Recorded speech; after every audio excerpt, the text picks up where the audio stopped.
حضرت سیدنا ابو بکر صدیق رضی اللہ تعالیٰ عنہما فرماتے ہیں کہ ایک شخص نے بارگاہ رسالت میں عرض کی، یا رسول اللہ صلی اللہ علیہ وآلہ وسلم، بہترین شخص کون ہے؟ ارشاد فرمایا، جو لمبی عمر پائے اور اچھے عمل کرتا رہے۔ اس نے پھر عرض کی، بدترین شخص کون ہے؟ ارشاد فرمایا، جو لمبی عمر پائے اور گناہوں میں مشغول رہے۔ حضرت سیدنا جابر بن عبداللہ رضی اللہ تعالیٰ عنہما سے مروی ہے کہ حضور نبی کریم صلی اللہ علیہ وآلہ وسلم نے ارشاد فرمایا، تم میں سے بہتر وہ لوگ ہیں جو لمبی عمر پائیں اور اچھے اعمال کریں۔ حضرت سیدنا ابو ہریرہ رضی اللہ تعالیٰ عنہما سے مروی ہے، حضور رحمت عالم صلی اللہ علیہ وآلہ وسلم نے ارشاد فرمایا، تم میں بہتر وہ لوگ ہیں جو لمبی عمر پائیں اور اچھے اعمال کریں۔ حضرت سیدنا عبیدہ بن صامت رضی اللہ تعالیٰ عنہما سے مروی ہے کہ حضور نے ارشاد فرمایا، کیا میں تمہیں بہترین شخص کی خبر نہ دوں؟ صحابہ اکرام نے عرض کیا، کیوں نہیں یا رسول اللہ؟ ارشاد فرمایا، جو اسلام میں لمبی عمر پائے اور راہ راست پر رہے۔ حضرت سیدنا عوف بن مالک رضی اللہ تعالیٰ عنہما سے مروی ہے کہ سردار دو جہان صلی اللہ علیہ وآلہ وسلم نے ارشاد فرمایا،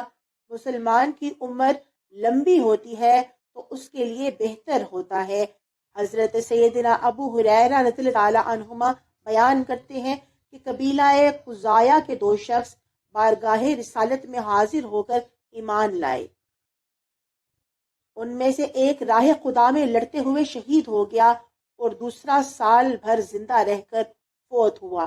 حضرت سیدنا طلحہ بن عبید اللہ رضی اللہ تعالیٰ عنہما نے فرمایا، میں نے بعد میں مرنے والوں کو شہید ہونے سے پہلے جنت میں داخل ہوتے دیکھا تو مجھے تعجب ہوا، چنانچہ میں نے صبح ہوتے ہی یہ ماجرا بارگاہ رسالت میں عرض کر دیا۔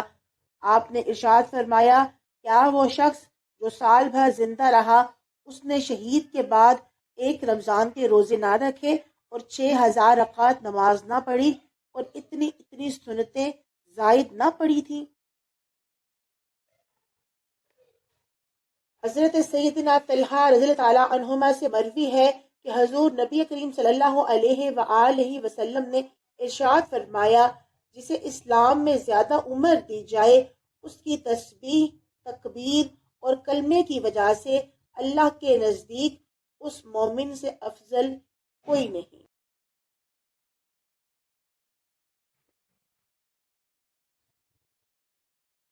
حضرت سیدنا سعید بن حبیر رحمۃ اللہ علیہ فرماتے ہیں، فرائض اور نمازوں کی ادائیگیوں اور حسب توفیق ذکر اللہ کرنے کی بدولت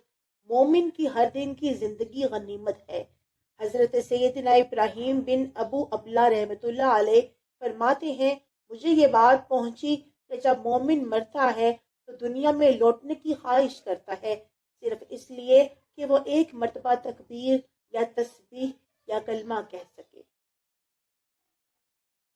حضرت سیدنا ابو ہریرہ رضی اللہ تعالیٰ عنہما سے مروی ہے کہ احمد مجتبیٰ محمد مصطفیٰ صلی اللہ علیہ وآلہ وسلم نے ارشاد فرمایا، قیامت سے پہلے وہ زمانہ آئے گا کہ کوئی شخص کسی قبر کے پاس سے گزرے گا تو تمنا کرے گا کہ کاش اس قبر والے کی جگہ میں ہوتا۔